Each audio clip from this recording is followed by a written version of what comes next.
अभिनंदन. तर तुझा स्पाउस व्हिसा मिळालेला आहे आणि त्याबद्दल एक छोटीशी गिफ्ट आमच्या कंपनीकडनं टॉरस इन्फोटेक कडनं. आता थोडीशी तुझ्याबद्दल माहिती सांग बरं. मी संजना सौरभ चावरे. माझे मिस्टर ऑलरेडी ऑस्ट्रेलियाला मनोज पालवे यांच्या थ्रू. मनोज पालवे म्हणजे मीच ना? हो ना, मग तुमच्या थ्रू गेलेले आहेत तिथे आणि ते तिथे जॉब करतात. ते BA मेकॅनिकल इंजिनियर आहेत आणि आता सध्या ते तिथे जॉब करतात.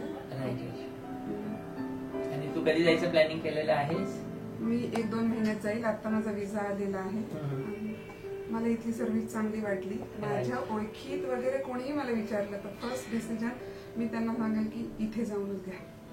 कारण गुड ऍडवायझर आहे तिथे आणि सपोर्टिंग खूप चांगल्या प्रकारे करतात. असं फिलिंग कधी झालं नाही मला की मी नाही का मिस्टर नाहीयेत, कसं बोलू, काय करू किंवा थोडक्यात घरच्यासारखं वाटलं. त्यामुळे मग इथे. आता सौरभचं कसं चाललेलं आहे? व्यवस्थित चाललेलं आहे. व्यवस्थित चाललेलं आहे ना?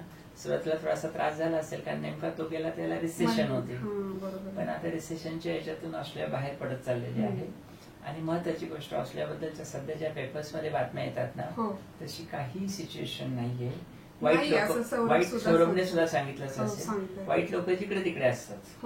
आपण फक्त वाईट लोकांपासून दूर राहिलो, अंधेऱ्या ठिकाणी, लोनली ठिकाणी आपण गेलो नाही, ते प्रॉब्लेम तुम्हाला कधीच त्रास नाही. बी कॉन्फिडंट. तिथं सगळं काही चांगलं आहे. इथे आता तू ज्या भागात सौरभ राहतो आहे त्या भागात सुद्धा खूप महाराष्ट्रीयन लोक आहेत. महाराष्ट्रीयन मुली त्यांच्या ऑफकोर्स आहेतच तिथं. त्यामुळे तुझा जो हा बिझनेस आहे ब्युटिशियनचा, नक्कीच चांगला चालेल. आमच्या कंपनीकडनं म्हणजे टॉरस इन्फोटेक कडनं, आमच्या स्टाफ कडनं परत एकदा मी तुला सगळ्या शुभेच्छा देतो. आणि तू आणि सौरभचं लाईफ तिथं खूप सक्सेसफुल होईल, खूप पैसे मिळवाल. तुमच्या आई वडिलांना विसरू नका. त्यांना सपोर्ट तुम्हीच करा पाठवायला, आम्ही पुढे जाणार. नाही, पाठवायचं मी नक्की काम करेल, पण त्यांना तुम्ही तुमच्या याच्यातले काही ना काही पैसे पाठवत चला. ऑफकोर्स तुम्ही पाठवणार, मी सांगायची गरज नाही, मी सगळ्यांना सांगत असतो. Okay, once again wishing you all the best. Thank you so much.